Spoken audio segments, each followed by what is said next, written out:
Hello students. तो last video में हमने एलिंगम डायग्राम का यूज़ करके कैसे आप रिड्यूसिंग एजेंट मतलब कि सिलेक्ट कर सकते हो पर्टिकुलर रिएक्शन के लिए, वो हमने देखा था। ठीक है, इस वीडियो के अंदर हम एक्सट्रैक्शन ऑफ आयरन के बारे में पढ़ेंगे। फर्स्ट ऑफ ऑल ये हमारी ओर्स हैं, hematite, magnetite, limonite, iron pyrite और सिडेराइट। ठीक है, तो यही जो ओर्स है उनको हमें क्या करना है, एक्सट्रैक्ट करना है आयरन को यहाँ से। ठीक है, फर्स्ट ऑफ ऑल इनको ग्राइंड करेंगे, तो फर्स्ट यहाँ पे लिख लेता हूँ मैं ग्राइंडिंग। ठीक है, अब ग्राइंडिंग तो बॉल मिल्स या फिर बोल सकते हो रोल मिल्स या मिल्स से क्या करेंगे, हम ग्राइंडिंग करेंगे एक्सेट्रा। ठीक है, सेकंड होगा कंसंट्रेशन। कंसंट्रेशन तो वो करेंगे हम हाइड्रोलिक वॉशिंग या फिर ग्रेविटी सेपरेशन से। ठीक है, जिसके अंदर क्या होगा, और जो है और वो क्या होंगी, हैवी पार्टिकल्स। और गैंग भी बोल दो, मैट्रिक्स बोल दो या फिर इम्प्योरिटीज बोल दो, वो क्या होंगी, लाइट पार्टिकल्स। ठीक है, कंसंट्रेशन हो जाएगा। देन हम इसका करेंगे कैल्सिनेशन। कैल्सिनेशन तो कैल्सिनेशन प्रोसेस में क्या करेंगे, मान लो कि हम ले लेते हैं लिमोनाइट को। ठीक है, लिमोनाइट को, तो लिमोनाइट को क्या करेंगे, Fe2O3 2H2O को टेम्परेचर देंगे अराउंड 100 डिग्री सेल्सियस, तो क्या हो जाएगा, Fe2O3 बन जाएगा, 2H2O निकल जाएगा। ठीक है, या फिर ले लो यहाँ पे सिडेराइट, FeCO3, इसको जब आप हीट दोगे तो FeO और CO2 में ये क्या निकल जाएगा। अब ये जो है वो क्या मिल गया, मेटल ऑक्साइड है। अब देखो ये क्या है, मेटल ऑक्साइड है। ठीक है, तो ये मेटल ऑक्साइड जो है, ये आप बोल सकते हो कि इसके अंदर बहुत सारी इम्प्योरिटी होती है। जब मैंने बोला था कि आप थोड़ी सी इम्प्योरिटी जो है वो रह जाती है। ठीक है, तो ये मेटल ऑक्साइड को अगर हम इसमें फ्लक्स डालेंगे तो ये स्लैग बना लेगा। क्या बना लेगा, स्लैग। ठीक है, सो फेरिक ऑक्साइड को हमें क्या करना है, must be converted into Fe2O3, इसको में कन्वर्ट करना ही पड़ेगा। ठीक है, नहीं तो ये तो स्लैग बना लेगा, फिर प्रॉब्लम हो जाएगी। तो Fe2O3 में कन्वर्ट करना है तो क्या करना है, FeO को Fe2O3 में कन्वर्ट करना है, तो वापस से क्या करेंगे, हम O2 से रिएक्शन करेंगे। तो Fe2O3 बनाना है तो यहाँ पे 2 डाल देते हैं। ठीक है, क्या हो जाएगा, Fe2O3 2Fe आ गए, बराबर O3 है ना यहाँ पे। अगर मानो कि मैं यहाँ पे 3 है, यहाँ पे 2 है, यहाँ पे 3 लगा लूँ तो बराबर हो जाएगा। तो यहाँ पे 4 लगा लेते हैं। ठीक है, तो यहाँ पे हमको क्या करना पड़ेगा, Fe2O3 में कन्वर्ट करना ही पड़ेगा। ठीक है, ओके, इतना क्लियर। अगर मान लो कि हम आयरन पायराइट ले लें, मतलब कि यहाँ पे हमको रोस्टिंग करना पड़ेगा। इस केस में अगर सल्फर वाली होंगी तो क्या करना पड़ेगा, रोस्टिंग, FeS2। ठीक है, तो रोस्टिंग करेंगे O2 से तो क्या बनेगा, FeO बनेगा और SO2 बाहर निकलेगा। ठीक है, यहाँ पे 2FeO निकलेगा तो 2 डाल दो यहाँ पे, तो 4, तो 4SO2। ठीक है, सल्फर और sulphur balance, Fe balance, oxygen balance करते हैं। अब ऑक्सीजन यहाँ पे कितना है, 2, यहाँ पे कितना है, 4 × 2 8, 10 हो गया, तो ये लो। ठीक है, लेकिन वापस से ये Fe हो गया तो इसको Fe2O3 में कन्वर्ट करना है। ठीक है, तो Fe2O3 में कन्वर्ट करना पड़ेगा। तो सेम ऐसे यही करेंगे, Fe2O3 है ना, सेम यही प्रोसेस होगा, FeO प्लस 3O2, तो क्या बन जाएगा 2Fe2O3, ठीक है। या फिर एक्सेस, अगर हम मान लो कि एक्सेस ऑक्सीजन हमको दे देते हैं, रोस्टिंग में एक्सेस ऑक्सीजन देते हैं विंडो खोल के रिवर बैटरी का, ठीक है। हाँ, एक और चीज, कैल्सिनेशन की मशीन कौन सी है, रिवर बैटरी मशीन, ठीक है। ये आपको मैंने PDF में भी भेजा हुआ है, उसमें फिगर है रिवर बैटरी का। तो ये O2 अगर एक्सेस डालेंगे तो क्या होगा 2Fe2, यहाँ पे ये निकाल देता हूँ Fe2, और मान लो कि ऐड तो होगा तो Fe2O3 बना लेगा, ठीक है। Fe2O3 बनाएगा तो यहाँ पे मान लो कि हम क्या ले लेते हैं, 2O3 है ना, तो यहाँ पे मान लो कि 2 ले लेते हैं, या एक्सेस में ले लेंगे तो 4 ले लेते हैं, तो यहाँ पे 2 ले लेते हैं Fe2O3, ठीक है। और यहाँ पे क्या है S2 8 हो गया, तो यहाँ पे हम ले लेते हैं SO2 बनेगा, तो 8 SO2 ले लेते हैं, 4 × 2 8 SO2, 8S, यहाँ पे सल्फर, यहाँ पे भी सल्फर क्या हो जाएगा 8S हो जाएगा। तो ऑक्सीजन कैसे बैलेंस करके, अभी यहाँ पे देखो 3 × 2 6, और ये 6 है, 8 × 2 16 है, मतलब 22, ठीक है ना, तो यहाँ पे 11 डाल दो, ओके।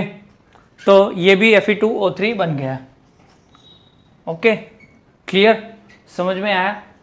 Fe2O3 में मतलब कि लाना है, यहाँ पे देखो आपने ये भी Fe2O3 में ला लिया, ये तो है ही, ठीक है, ये भी ला लिया, समझ में आया। तो इससे अब ये ऑक्साइड मिल गया सब में, क्योंकि हमको ऑक्साइड चाहिए, ये नहीं चाहिए, क्योंकि ये तो ये वाला ऑक्साइड है, मतलब कि ये एज अ स्लेग बना लेगा, ठीक है ना, इसलिए इसको Fe2O3 में कन्वर्ट कर लो, ठीक है। तो ये Fe2O3 में अब कन्वर्ट हो गया, तो हम इसे क्या कर सकते हैं कि अब हम इसको रिडक्शन कर सकते हैं और मेटल निकाल सकते हैं, ठीक है। तो वो प्रोसेस हम देखने वाले हैं, इसको नोट करो, फिर आगे चलते हैं। ओके स्टूडेंट्स, तो हमने अगले पार्ट में देखा था कि कैल्सिनेशन हो रहा था, तो आफ्टर कैल्सिनेशन क्या होगा, आफ्टर कैल्सिनेशन जो फर्स्ट मॉइस्चर की इम्प्योरिटी थी वो निकल जाएगी, मॉइस्चर इम्प्योरिटी जो थी वो निकल जाएगी, रिमूव्ड, ठीक है। दूसरी बात करूं तो impurities like of sulphur, arsenic या फिर फॉस्फोरस आर रिमूव्ड, उनका भी क्या हो जाएगा, रिमूवल हो जाएगा। कैसे, तो ऑक्साइड फॉर्म में कन्वर्ट हो जाएगा। अगर मानो कि सल्फर है तो उसका कन्वर्जन हो जाएगा किसमें, सल्फर डाइऑक्साइड में, वो निकल जाएगा, ठीक है। अगर ऐसे करेंगे तो भी क्या हो जाएगा 2SO2, मतलब यहाँ पे 2 डालना पड़ेगा, ठीक है। अगर आप फॉस्फोरस की बात करें तो O2 से क्या होगा P4O10 बन जाएगा, वो भी निकल जाएगा, तो यहाँ पे 4, यहाँ पे 5 लगा देते हैं, ठीक है। आर्सेनिक की बात करें तो वो भी ऑक्साइड फॉर्म में हो जाएगा AS2O3 में, तो यहाँ पे 2 लगा देते तो 4, तो यहाँ पे क्या हो जाएगा 3, ठीक है। तो ये सभी जो है वो निकल जाएंगे, ये सभी इम्प्योरिटी निकल जाएगी। आर्सेनिक की बात करो, फॉस्फोरस की बात करो या सल्फर की बात करो, ठीक है। तब क्या होगा कि अब जाके हमको और मिलेगी Fe2O3 प्लस SiO3, ठीक है। ये क्या है, ये इम्प्योरिटी है, अभी भी है इम्प्योरिटीज, क्योंकि सिलिकॉन जो है मोस्ट अबंडेंट एलिमेंट है, ठीक है, मोस्ट अबंडेंट बोल सकते हैं एलिमेंट है, इसी वजह से हमको सिलिकॉन ज्यादा मात्रा में मिलता है एल्यूमिनियम के बाद, ठीक है। तो ये, और अब हम क्या करेंगे, ब्लास्ट फर्नेस में डालेंगे यहाँ पे, ठीक है। ये ब्लास्ट फर्नेस का एक फिगर है जो मैंने यहाँ पे ड्रॉ किया हुआ है। तो यहाँ पे क्या होगा, स्टार्टिंग पोर्शन जो है वो नीचे से होता है, यहां से आप देख सकते हो कि यहाँ से हॉट एयर जो है वो यहाँ पे क्या होती है, अंदर डाली जाती है, मतलब कि ब्लास्ट फर्नेस के अंदर, ठीक है। और यहाँ पे क्या है, कोक मतलब कि कार्बन प्लस, और जिसके साथ इंप्योरिटी है SiO3 की, और कैल्शियम कार्बोनेट मतलब कि लाइमस्टोन का मिक्सचर डाला जाता है। अब क्यों डाला जाता है वो आगे मैं बताऊंगा। तो यहां से आपको मिक्सचर जो है वो पड़ता हुआ दिखाई देगा ऐसे, ठीक है। जैसे ऐसे पड़ेगा फिर फर्स्ट ऑफ ऑल यहाँ पे क्या होगा, हॉट एयर डाली जाएगी। यहाँ पे हॉट एयर जैसे ही डालोगे तो यहाँ से जो ऊपर से आपको जो मिलेगा वो कोक मिलेगा, ठीक है। मेन यहाँ पे कोक मतलब कि कार्बन है, कार्बन यहाँ पे आ जाएगा नीचे, और ये टेम्परेचर जो है वो हॉट एयर से क्या होगा, कोक का, यहाँ पे मैं लिख लेता हूं, फर्स्ट जो है वो कंबशन जोन है। कौन सा जोन है, कंबशन जोन। क्या होगा यहाँ पे, in this zone by supply of hot air the coke मतलब कि कार्बन क्या होगा, is formed, Coke formed CO2, क्या हो जाएगा उसका ऑक्साइड फॉर्म में, क्या हो जाएगा, कन्वर्जन हो जाएगा CO2 में, ठीक है।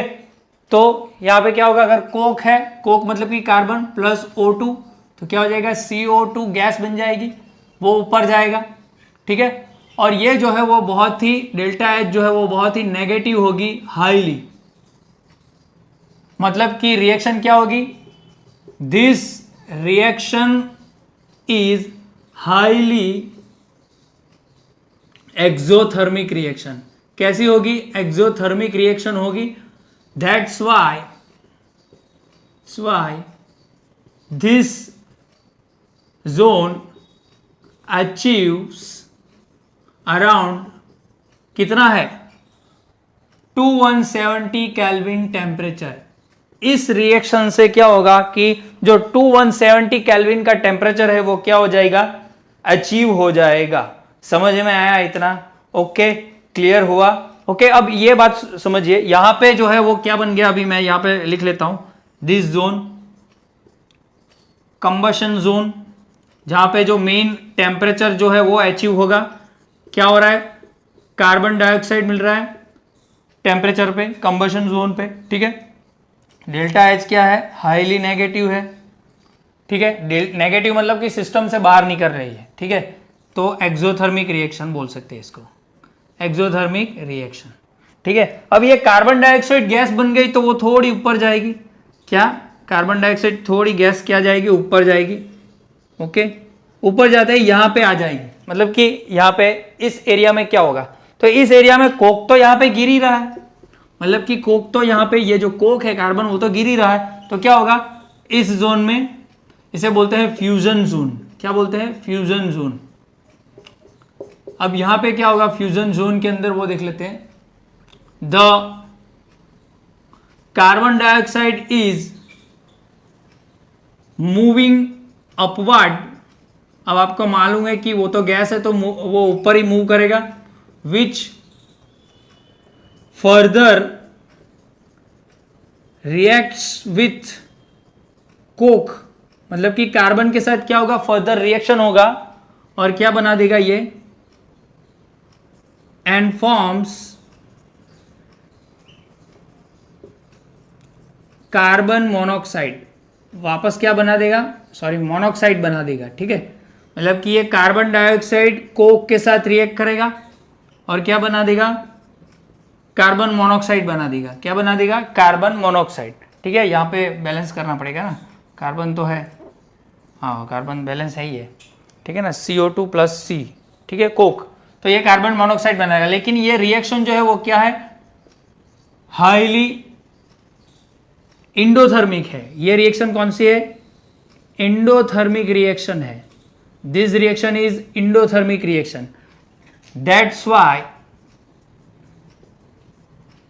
Because of endothermic reaction the temperature decreases to कितना है, देखो यहाँ पे 1570 केल्विन। अब ये जो है थोड़ा टेम्परेचर यहाँ पे जाके क्या हो जाएगा, डिक्रीज हो जाएगा, ठीक है। तो यहाँ पे मैं लिख लेता हूँ 1570 केल्विन और यहाँ पे क्या है 2170 केल्विन, ठीक है। समझ में आया, यहाँ पे डिक्रीज क्यों गया, क्योंकि ये एंडोथर्मिक रिएक्शन है। तो यहाँ पे मैं लिख लेता हूं, ये जो है वो क्या है, फ्यूजन जोन है, ठीक है, फ्यूजन जोन। यहाँ पे क्या हो रहा है, CO2 बना, उसकी रिएक्शन हो गई कोक के साथ, तो क्या बन गया, 2CO बन गया। ठीक है, okay clear.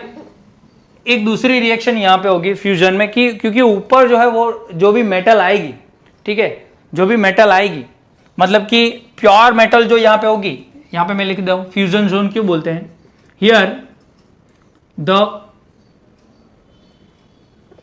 Here in this zone, इस जोन के अंदर क्या होगा, the pure metal Fe which reduced in upper region melts। Fusion zone इसे बोलते हैं क्योंकि ऊपर से जो भी मेटल प्योर आएगी, जो जहां पे भी रिडक्शन होता है, ठीक है, तो वहां से प्योर मेटल जो यहां पे गिरेगी तो वो क्या हो जाएगी, मेल्ट हो जाएगी, फ्यूज हो जाएगी, इसी वजह से इसको फ्यूजन जोन बोलते हैं। ठीक है, एक और रिएक्शन है इसकी, ठीक है, वो यहाँ पे लिखते हैं फ्यूजन जोन में, इतना नोट करो फिर आगे चलते हैं, नोट करो इतना।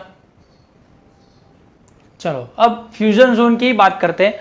अब यहां से हमने कोक और CaCO3 डाल रहे हैं ना यहाँ पे, तो यहाँ पे ये तो गिर रहा है, हमने कोक की बात की, लेकिन और भी गिर रहा है। ठीक है, अगर कोई और का ऑक्सीडेशन नहीं हुआ है, ठीक है, जो हमने बोला कि जिसका मेल्ट हो जाएगा, अगर मतलब कि उसका रिडक्शन हो गया, Fe निकल आया, तो इस जोन के अंदर क्या हो जाएगा, मेल्ट हो जाएगा। तो यहां पे लिख देता हूं मैं Fe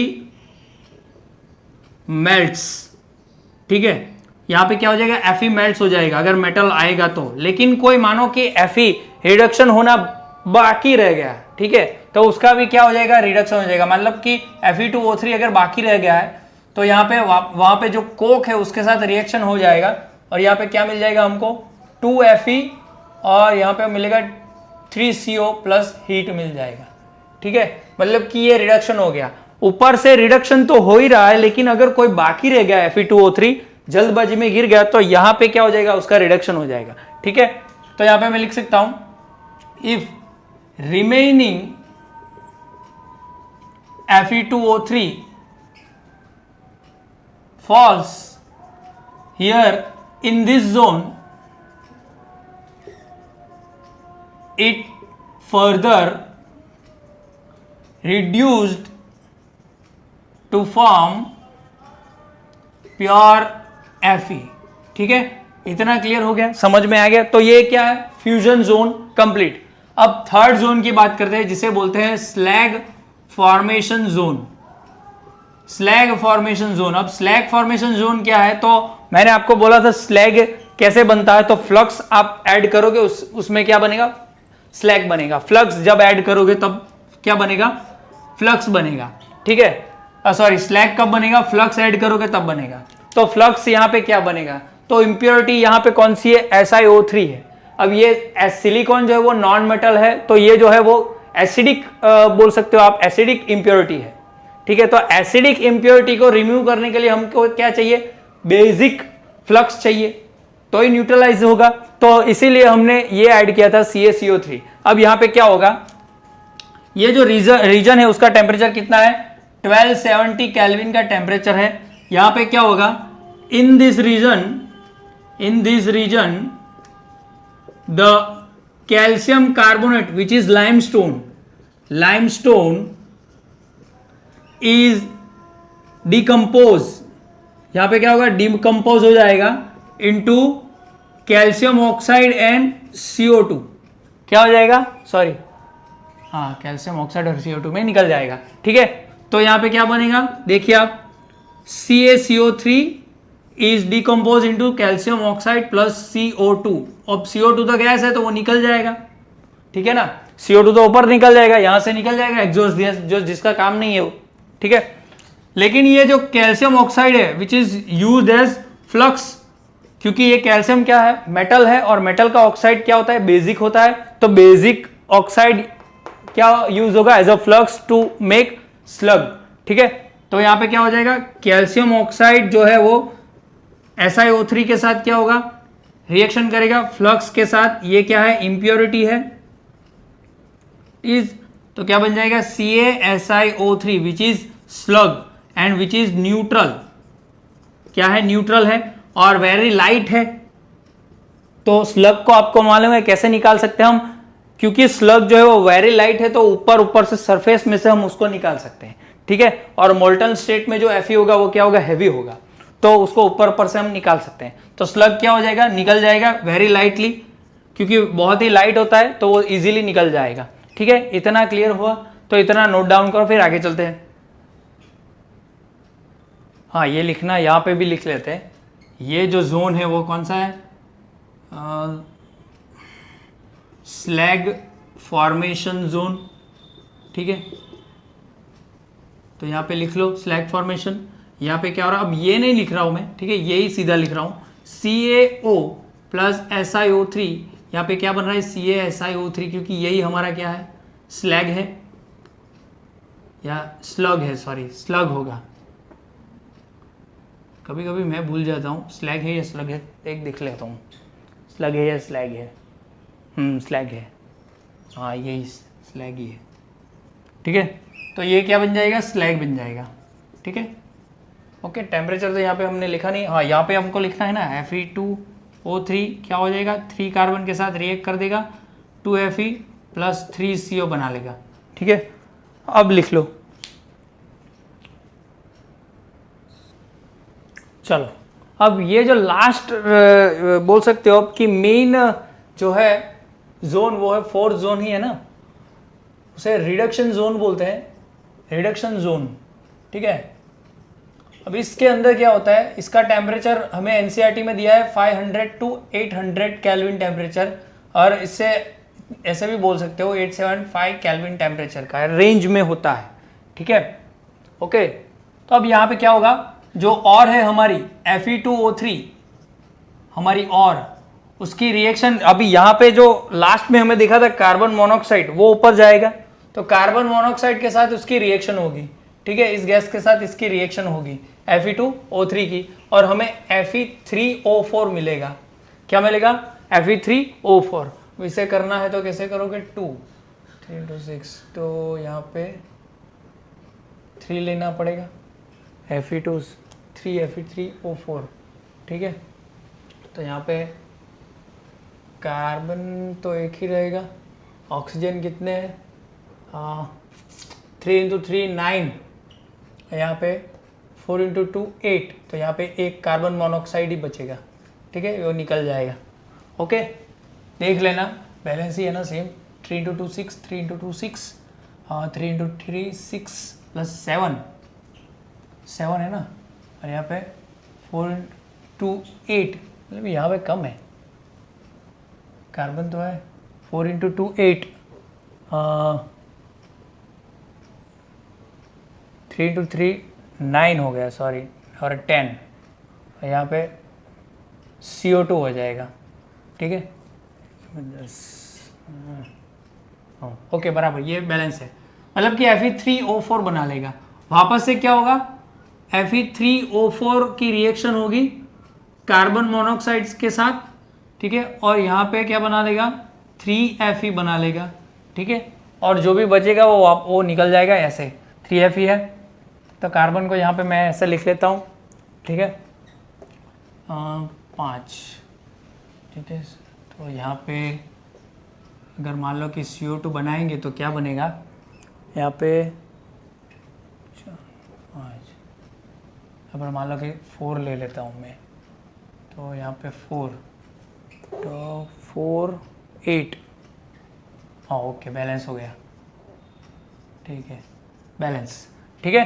4 CO2, ये Fe निकल गया, ओके। ये first reaction, this one is second, लेकिन एक थर्ड जो है वो FeO भी बना लेता है, मतलब कि मान लो कि हम Fe2O3 उसकी रिएक्शन जब कार्बन मोनोऑक्साइड के साथ कराएंगे तो 2FeO भी बना लेगा, ठीक है, 2FeO बना लेगा। तो बाकी क्या बचेगा? 2FeO बना लेगा, तो यहाँ पे 2 हो गए, यहाँ पे क्या है? कार्बन और 4 है, तो 2, ठीक है, कार्बन डाइऑक्साइड। अब ये जो है वो कैसे मतलब कि इसमें से कैसे मेटल निकालेंगे, ठीक है। तो इसकी reaction for removal of Fe metal from FeO, तो एलिंगम डायग्राम देखा था वैसे ही FeO की रिएक्शन किसके साथ होगी, कार्बन मोनोऑक्साइड के साथ। तो Fe निकल आएगा और कार्बन मोनोऑक्साइड वो बाहर निकल जाएगा, ठीक है, ये रिएक्शन होगी। लेकिन एनसीईआरटी में दिया गया है कि ये 2 स्टेप में होगी, Fe plus FeO, Fe plus half O2, ऐसा कुछ निकलेगा, O2, ठीक है, ऐसा निकलेगा। ये डिकम्पोज रिएक्शन होगी। और दूसरी रिएक्शन कैसी होगी, carbon plus half O2 CO बना देगा, ठीक है। ये चलेगा। अब अगर इसका हम निकालेंगे तो क्या आएगा, इसका ये कैंसल आउट हो जाएगा, तो ये रिएक्शन ऐसे बनेगी, FeO प्लस कार्बन CO2 ना, सॉरी कार्बन ही होगा, यहाँ पे कार्बन ही होगा, तो क्या बन जाएगा Fe प्लस CO, ठीक है। इतना क्लियर। ये रिएक्शन एलिंगम डायग्राम से, ये आप एलिंगम डायग्राम से ज़्यादा समझ सकते हो ये रिएक्शन, ठीक है। ये मेन रिएक्शन है, आप बोल सकते हो, ठीक है। ओके, इतना समझ में आया।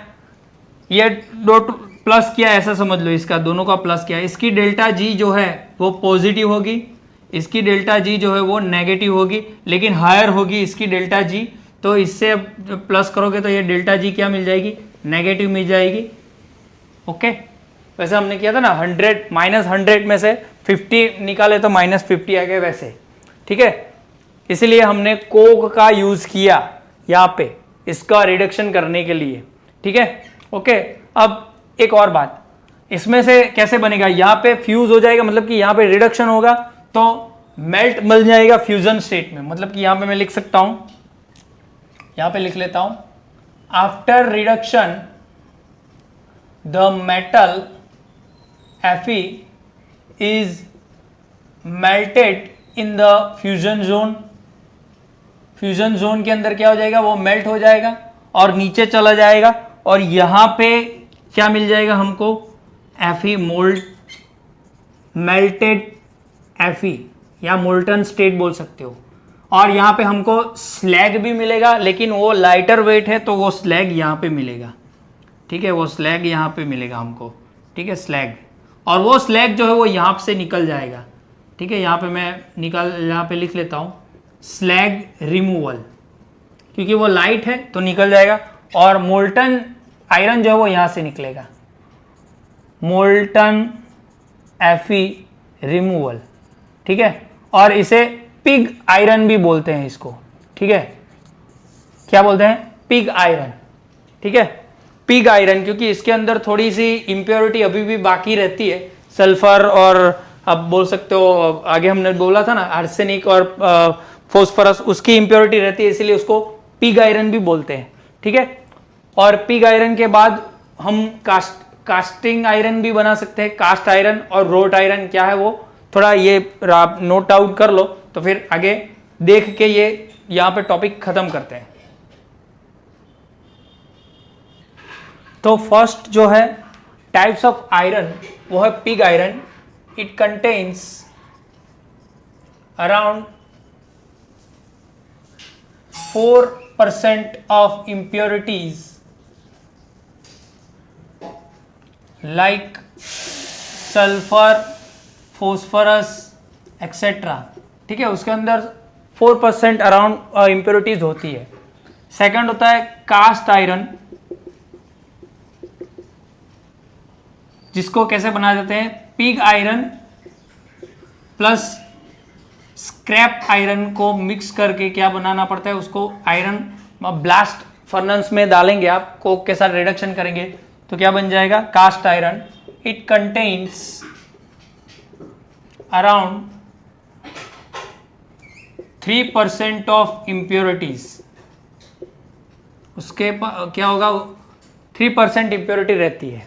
और थर्ड वन है रोट आयरन, ठीक है, रोट की स्पेलिंग देखनी पड़ेगी, रोट आयरन बराबर है क्या, रोट की स्पेलिंग बराबर है। तो road iron it is the purest form of iron which contains around 0.5% of impurities. It is easily welded, उसको easily weld कर सकते हैं, ठीक है। और यहाँ पे आप लिख सकते हो पिग में, it cannot be used in welding, इसको वेल्डिंग में यूज नहीं कर सकते, ठीक है। एक चौथा आता है steel,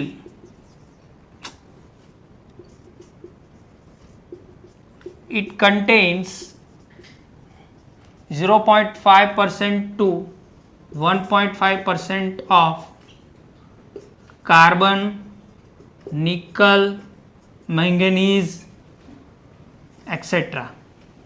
Okay, it has similar properties